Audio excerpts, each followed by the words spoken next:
What's up guys, and welcome back to the channel. And in today's video I am going to be discussing rematches that need to happen in the UFC in every division. We are going through the top 10 rematches that need to take place in the UFC in the coming years or the coming months or this year or in the future. Just talking about highly anticipated rematches. I've got 10 total, at least one per division. You guys let me know in the comments. I'm sure there's a few that I've missed. Again, this is not me saying that these are the only rematches that need to happen. I'm just going through one that comes to mind per division. You guys let me know which rematches you guys want to see. Continue to give me content ideas in the comments, because otherwise I will run out of videos. Anyway, without further ado, like, subscribe, do all that shit, and let's get started with the video. We're going to start off in the Flyweight division. So, Flyweight division, Alejandro Pantoja versus Manel Kape. Is the rematch that needs to be made. This is obviously, there's a lot of rematches that have already happened at Flyweight. Obviously, we know Pantoja's already fought Moreno and Royval multiple times. We know that Moreno and Royval have fought multiple times. We know that Moreno and Kai Kara-France have fought multiple times. There's a lot of rematches at Flyweight, because all the guys fucking fought each other in like 2021 for like random like number one contender fights, and now they all need to fight each other again. So, but this is the one, in my opinion, that is the most anticipated. Now, Alejandro Pantoja has also fought Kai Kara-France, so we're going to see another rematch there, because we're going to get to the point where Pantoja's resume is just going to be Moreno 3 times, Royval twice, Kape twice, Kai Kara-France twice. Like, he is just lapping the division if he gets those wins. But Manel Kape is the most intriguing rematch at Flyweight, in my opinion. It's an interesting fight. Obviously, they fought in Kape's debut. Pantoja won by 29-28 decision, where he ended up winning the first 2 rounds. Kape won the third. But the thing is with that fight is it took place entirely on the feet. Apart from a few takedowns from not Pantoja, actually Manel Kape was the only one to score takedowns in that fight. Didn't get much control time, obviously, but Pantoja actually outstruck Manel Kape for the first 2 rounds in that fight. Now, it would be interesting to see how a rematch goes. There seems to be a lot of people high on Manel Kape after his last few performances. I still think Pantoja would handle him pretty comfortably in a rematch.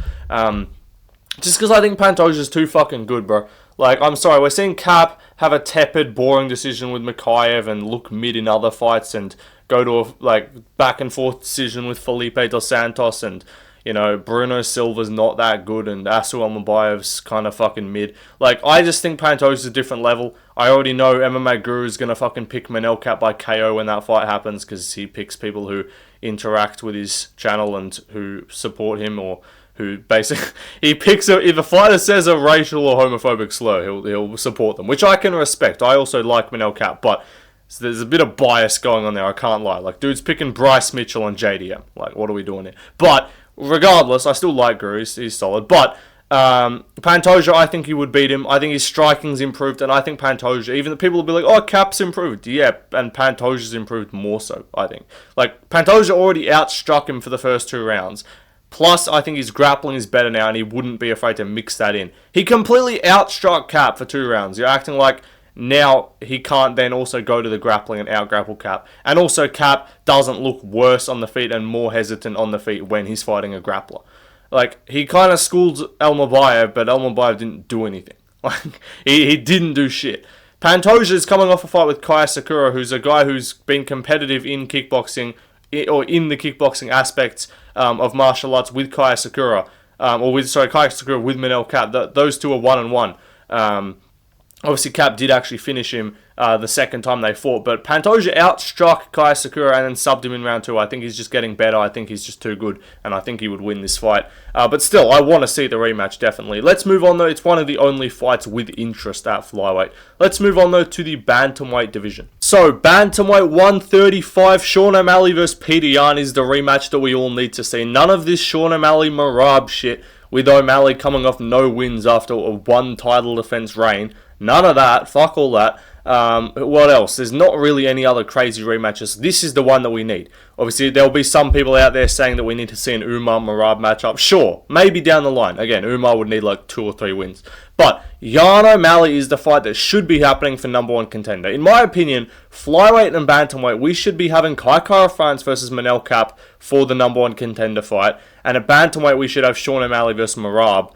Sorry, Sean O'Malley versus Peter Yan. Both of them 5-round fight night main events, or even pay-per-view co-main events if it was O'Malley Yan. And then in the meantime, we should have Pantoja versus Marab for the belt at Bantamweight. And then, yeah, we should sort out clear number one contenders in each division instead of just gifting Sean O'Malley a fucking rematch, or just giving Kara France a title shot, coming off one win, by the way. One singular win, and he's getting a title shot, maybe.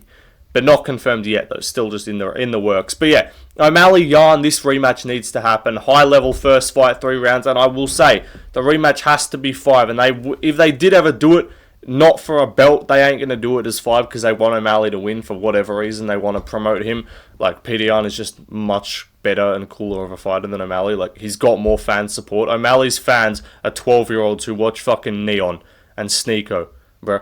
Like, Peter Yan fans are real chads, you know. Peter Yan fans are real Sigmas. Why the fuck did I say that? But Sean O'Malley fans, if he has any, they're 12-year-olds who won't buy pay-per-views.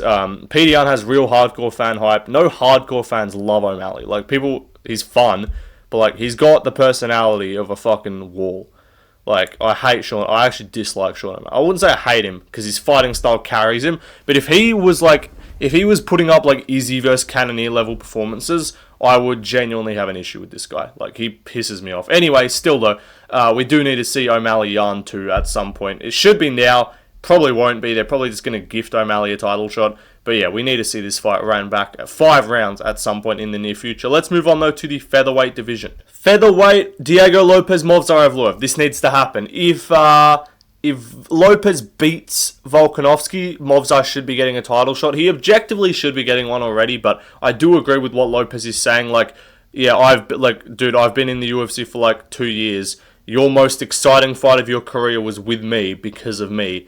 You've never finished someone in 8 UFC fights. I've had like 6 fights, and I've already got like so many bonuses, and that's why I've overtaken you. And Aljo, for some reason, Aljamain Sterling is just on Movsar's nuts for whatever reason, beefing with Lopez. Like, alright, cool, buddy. You won a decision over Kelvin Cater, buddy. Pipe down. Bro thinks he's a champion or some shit. But, anyway, Diego Lopez Movsar, at some point this needs to happen. 5-round rematch for the belt or a fight night main event. Either way, we need to see this again. The first fight was so close on short notice. It was a Movsar win for sure, but again, that's Lopez with no cardio. Well, like, not no cardio, but no cardio training, really. No prep for that fight. Not as good of a gas tank as he would have in other fights. Do I think Movsar still has a decent style to beat Lopez? Yes. But do I think you would be able to just confidently pick Movsar in a rematch with Lopez on a full camp? No, absolutely not. Because we're kind of seeing consistently now, Movsar's hit that level. Like, he was beating, like, the Dan Iges and stuff, but, like, he's never really been blowing people out of the water. And he hit that level with Lopez and Allen and then Aljo back to back to back, where he's having close, like, split decision level fights. The Lopez fight was a UD, but one judge gave Lopez the first, one judge gave him the third. So that shows there's an argument to give Lopez either of those 2 rounds. But yeah, like, all 3 of those fights, he's getting to the point where, like, Movsar's just slightly edging out fights. I thought he lost to Arnold Allen based on the first and third, and then I thought he did beat Aljo, but that's because Aljo didn't really do any damage on top. He just held him. But yeah, I do think we definitely need to see this rematch for sure to close this out, because there is actually a bit of rivalry here. There's like a bit of beef there. There's a bit of trash talk. So make this happen. Anyway, another fight that we have though is Jean Silva versus Kevin Vallejos. Now, this is not me calling for this fight anytime soon. Kevin Vallejos is 22. He needs career development. He does not need to be fucking rematching Jean Silva for the next few years of his career. But both of these dudes are in their 20s. And I'm talking like, not even like 2 years, like 5 years. Kevin Vallejos will be like 27. Jean Silva will be like 33. We could see this fight for a belt. I'm not even kidding. Like, or as a top 5 fight. I'm high on Kevin Vallejos. I'm even higher on Jean Silva because he's proving it. Kevin Vallejos, apart from having a close fight with Jean Silva, or a competitive, I wouldn't say close, he lost the second and third, but looking good against Jean Silva, and being the only guy we've seen in the UFC/Contender Series to actually make him struggle. We've seen him beat up some crackhead looking dude, but we need to see more from him. He's making his debut in like a week's time after 3-13. So if he looks good there, that'll give me my promise. I do think Kevin Vallejos has a lot of future in this sport, and yeah, down the this is like Islam Arman level shit. I forgot to include that. Not really forgot. I knew it was there, but I just didn't. But yeah, this is that level where you can be like super young guy making his debut / he was on Contender Series, and now he's fighting the guy who's like I could see Vallejos challenging for a belt with Gene Silver as champion in a rematch. Like that's the vision I have. Anyway, let's move on to the lightweight division. Lightweight, we got 2 fights for Charles Oliveira. The first one is Max Holloway rematch. This needs to happen. I think it's going to happen. Maybe they go a different direction. Maybe they do Ilya Oliveira, Poirier Holloway. That could happen. But now with Hooker being rescheduled or pushed back, wanting to fight International Fight Week, that kind of leaves it up to maybe he fights Holloway or he fights Oliveira. And then Poirier fights either one. Like maybe it's Hooker Oliveira, Poirier Holloway, Gaethje Fiziev winner versus Arman Tsarukyan. Like that, the lightweight division's in a bit of a mess. I'll probably do a matchmaking lightweight video after 313, depending on the results. So stay tuned for that. But yeah, we need to see this fight. Oliveira Holloway 5-round BMF fight. International Fight Week. Make it happen. Or on that Newark card, which is probably going to be dead because we're probably going to get a fucking Kayla Harrison main event.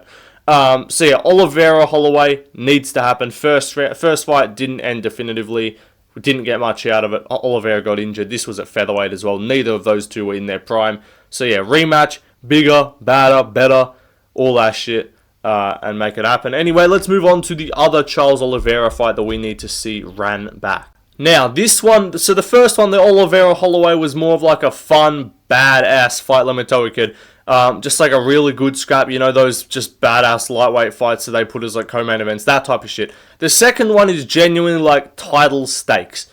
Like, this is, you go to 2 options. Like, I'm not saying a Holloway fight wouldn't get Oliveira a title shot, but like, if he fought Arman Tsarukyan in a 5-round rematch and won, that would prove that he's deserving. That would prove that he has a potential to beat Islam. Like, if he goes out there and even finishes Arman, right? I wouldn't say, I'm not going to pick him to beat Islam because I just can't pick anyone to beat Islam until I see him look really beatable, which he hasn't.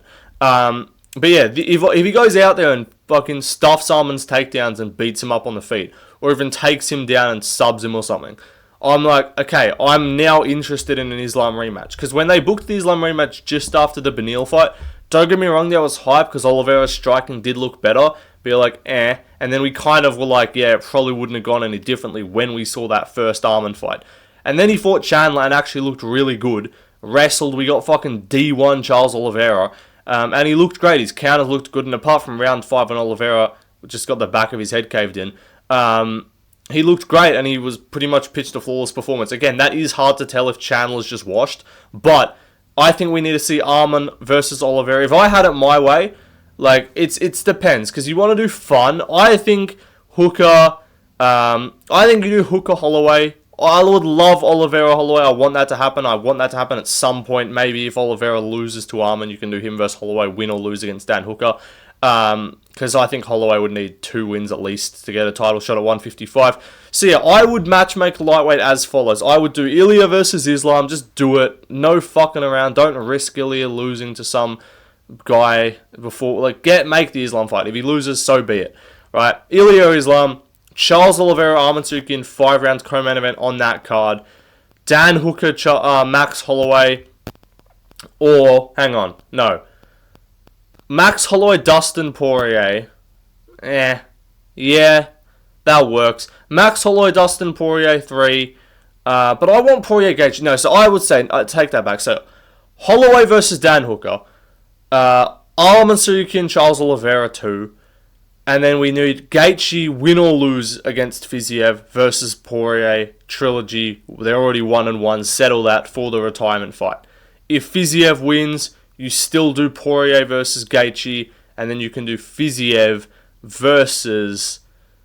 He would only be coming off 1 win, so you could still give him you could do Fiziev versus just the winner of one of those fights, I guess. Like, Fiziev's not a crazy active guy. But yeah, that's roughly how I'd matchmake. I'll do a full video breaking it down once I get a better idea of timelines. Like, if Gaethje goes out there and gets slept by Fiziev, which might happen, that might be my prediction. Just giving a little preview for that. I'll probably drop predictions tomorrow.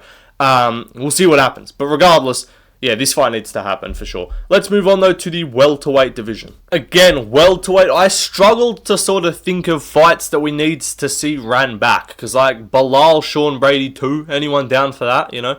Like, but we haven't really seen these fights where like these guys fought each other early on in their careers and need to fight again in a rematch. So I've gone with Shavkat Rakhmonov versus Ian Gary again. Not now, but in a few years' time.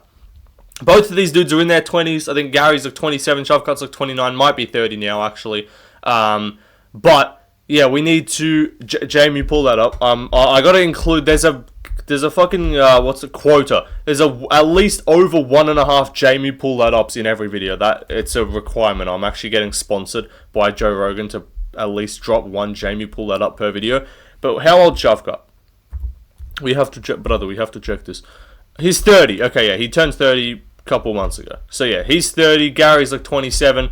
We need to see this fight at some point ran back again. It was 5 rounds on not super great notice for either guy. Like, but preparing for completely different. Like, Shavkat's preparing for heavy wrestler pressure Bilal. Gary's prepping for big meaty hooks Joaquin Buckley. Like, neither of them are even comparable, and it was on pretty short notice, like less than a month, like a couple weeks. So at some point, we need to see this fight ran back. For a belt would be pretty cool, or even just as a contender fight if neither of them win the title. I'd like to see this ran back. Again, they need at least like 3-4 more fights each before it happens. But if the timeline's like, if they're both coming off a loss, or if Shavkat's ranked number 1 coming off a title fight loss, and Ian Gary's ranked like number 5 coming off a win, yeah, make that fight happen. I'd like to see it ran back again. But you're going to see a lot of rematches with these younger guys in the divisions coming up. I'm calling it now. These heavyweights, like Mario Pinto and Taliesin Teixeira, bro. These guys are like 26 and 27 respectively, or like 25 and 26 respectively. Those two are going to have some fucking, JDS Verdum level rivalry, some like trilogy over the court. Like, what's another example of like a trilogy? Some Stipe DC type shit, bro. This is going to be the modern day Stipe versus DC. That's how far the heavyweight division's fallen. That's what we're going to see, because those two are young as hell, and everyone else is just old as fuck. So, in my opinion, what am I talking about? Shavkat, Ian Gary, we need to see these younger guys sort of run it back at some point throughout their careers. Let's move on. And again, I just couldn't think of anything else at welterweight. I'm all for, though, a Colby Covington versus Joaquin Buckley rematch, just to see Colby take more damage. Anyway, let's move on to the middleweight division. Again, 185. I couldn't really think of many rematches that I care about at middleweight. It's all new guys. Like, Mavov's coming up, Baralio's coming up, Hamzat's coming up, all these, Fluffy Hernandez is coming up. We want to see all these guys get the fights in the top 5 that they haven't had already. I've gone with Strickland and Mavov. Again, I'm not like, oh, this is a badass fight, we got to see this. Because, again, it's a Sean Strickland fight. I think Mavov would actually beat him in a rematch. I'm pretty confident in that. In a bigger cage, I think the Apex favoured Strickland massively.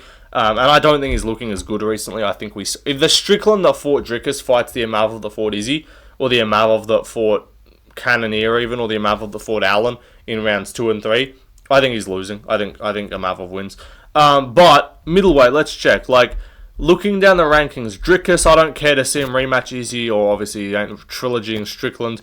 I'd love a Dricus versus Derek Brunson rematch. I think we need to see that. That's unfinished business. Dricus Whittaker is intriguing if Whittaker can look good in his next fight. I think the rumor that's going around, it seems like Whittaker's leaning towards or hinting that the UFC wants to make him versus Strickland International Fight Week time, which checks out. If that happens and Whittaker wins that fight, which I could back him to do in a 3-rounder, him versus Dricus would potentially, like, if Dricus loses to Hamzat, Whittaker beats Strickland. Wouldn't mind seeing that for like a who gets a title fight again, just in case Dricus would need to get one more fight before he got a rematch if that happens. But apart from that, Izzy, what do we want? A Cannonier rematch, a Vittori rematch, or trilogy, I should say. But like, yeah, there ain't that many fights. Like Delidzi, no. Costa, nothing. No rematches there that really interest me. So yeah, I'd say Strickland and Mavov is the only one where, again, it was short notice the first time. I know everyone says short notice for Strickland, like he didn't fight like 3 weeks before, wasn't out of shape really. He was bigger and had a 10-pound weight advantage and fought in the Apex and just clinched Mavov the whole time. Like, everyone's acting like he just outboxed Mavov for like 5 rounds. Like, it was a whole bunch of cage control, and he did outbox him, for some of the fight. But again, that fight is more... I scored it 3-2 Strickland. A lot of people had it 4-1. I'm saying that fight, there's people out there that will argue with a straight face that certain fighters win fights like 3-2. Like, I'm just saying, if Imavov had beaten Sean Strickland, or had gotten the decision, that would not have been as egregious of a robbery as Jones-Reyes. Or even, in my opinion, some people might disagree, Cejudo DJ. Other fights. There's multiple fights. I think Whittaker won the Adesanya fight more clearly than Strickland beat Imavov. Off the top of my head. Like, I think that those are similar level wins, even though Adesanya got the Whittaker fight. Like, there have been more brutal robberies than that would have been if you gave that to Imavov. It just looks like Strickland's doing more because he's pressuring. And he won the fight, don't get me wrong. But yeah, I want to see that rematch at some point, just to see if Imavov has improved drastically. And it would be a good chance for Strickland to prove that he's not completely washed. Because, like, if he fights a guy with power, that's always kind of been his kryptonite, of guys who just are aggressive and win on the scorecards, because Strickland's style doesn't do anything for the judges. But if you can fight a guy like Imavov, who probably ain't going to, like, KO him, they're going to strike at range, if he can still keep up that style and win, that would be impressive, and that would prove that he's not washed. Anyway, let's move on to the light heavyweight division. Light heavyweight, again, there's not really anything I could think of. Like, a Yuri Hill rematch would be cool, but again, like, right now, no. Like, we got to... Like, I can throw around fantasy matchmaking of just like, oh, this would be a cool fight to see again. But, like, Pereira, I don't really care to see him rematch anyone he's already fought. Like, a Yuri trilogy, if Yuri can get another win or two, would be cool, right? But again, people going out there being like, Yuri gets the winner of Ankalaev Pereira, like, he probably will because the UFC likes him. I'm sorry, bro, you can't just keep winning you can't just keep fucking comeback KO maxing your way into another title fight. Like, he beats Rakic, gets the rematch, fair enough, that was fine. But yeah, if he gets an immediate title shot off just the Jamal Hill win, that will be kind of egregious. Especially if Olberg beats Jan. Or even whoever wins that. I think even if Jan won against Olberg, clear, like, if the winner of the Jan Olberg fight is a clear decision, or a clear win, I should say, they would deserve it over Yuri, in my opinion. Based off Jan having a close first fight with Alex, and a draw with Ankalaev, and then obviously Olberg's on a win streak. But yeah, I'd say, I didn't even like read out my pick, you can see it on screen though, is Blachowicz Rakic 2, just because the first fight ended in controversy. And if Blachowicz loses in a couple weeks' time to Carlos Olberg, which I'm worried he will, because he's probably washed, because he's had like double shoulder surgery, I wouldn't mind. I don't want to see him go out on a loss to Olberg in London. I'd say the UFC needs to fucking stop just like London and Paris maxing. Go anywhere else in Europe other than London and Paris. Go to fucking Warsaw and do a main event headlined by Blachowicz in his retirement against Rakic in a rematch. A Blachowicz-Yuri fight would also be cool, but just for the purpose of this video. Apart from that, what do we want? Like an Ozdemir Krylov rematch or some shit? Like, there's other fights, but none of them are, like, notable, in my opinion. Anyway, let's move on and finish off with the heavyweight division. So, heavyweight, I'm saying Aspinall Volkov. Now, everyone's going to be like, what do you mean, bro? You beat him in the first round. I know. But I think Volkov's improved tremendously, and I also think Volkov beat Cyril Gane. And stylistically, I would obviously still pick Aspinall, but Volkov's defense has been looking solid recently. He hasn't really been getting wobbled. Again, it's Aspinall. If he hits him, he's done, probably. But if Volkov will have a reach advantage, I think Volkov can cause Aspinall a bit of problems on the feet. Again, we saw Aspinall shoot on him in the first fight. How many other guys does Aspinall shoot on? Only the GOAT, Andrei Arlovski. Like, I don't know. I think a rematch, I would pick Aspinall to win. Another rematch possibility is like an Almeida Blades, just because I thought that first fight was pretty fucking fluky, to be honest. But yeah, I don't know. I just want to see this ran back again. We're going to see it just because Jones will either fight Aspinall and lose, or he'll retire without fighting him and duck and be a shameless fucking coward. And have his entire legacy tainted forever and not be able to become the GOAT of the sport. But even if he is the GOAT, even if you consider him the GOAT right now, if he retires without fighting Aspinall, he loses his GOAT spot just for that, in my opinion. But yeah, Aspinall, Volkov too. Again, he's got the Gane fight, he's got the Almeida fight, and then apart from that, I don't really care about a Sergey Pavlovich rematch. I don't care about a Blades trilogy. I don't care about a fucking Spivak or a Tybura. It's Aspinall and Gane just to say that you've beat everyone. And I want to see a Volkov rematch. Anyway, that'll do it, guys. Hope you enjoyed. What other rematches? Yes, I didn't say Arman Islam. That's obviously a pick that everyone's going to be up in arms about. I want to see it. It's great. I just kind of now, like, Arman just killed the momentum by pulling out. Like, if that fight gets rebooked, I'll be hyped. But again, I now want to see Arman fight again. And that's what's going to happen. So if Arman wins another fight, that's definitely on the list. Again, this is not the 10 most. This is just 10 that I want to see because I'm including, like, there's a bunch of rematches at lightweight that'd be sick, right? Like, who doesn't want to see fucking Ribovic Zellhuber 2? Ribovic Haqparast 2? Like, who doesn't want to see that? I could just lightweight max this entire list. Everyone's going to be like, what do you mean, bro? You want to see Gene Silva Vallejos 2 more than Islam Arman? No, that's not what I'm saying. I'm just, like, including divisions. I'd be more excited for either Holloway Oliveira or Holloway Arman than I would be for Islam Arman, just because there's fights that I'm just more interested because of how when Arman pulling out just made me like there's so many fights I'd rather see now for Islam. Like I want to see the Ilya fight or I want to see him move up to welterweight. I don't really fucking care about him fighting another lightweight. Like if Gaethje beats Fiziev and Islam fights fucking Gaethje for the belt, are people gonna be that hyped? Like I don't think so. Anyway, that'll do it though, guys. Leave more videos in the comments. I'll probably drop 313 predictions in tomorrow or the day after. We'll see what happens. But anyway, goodbye, and I'll see you in the next one. Peace out.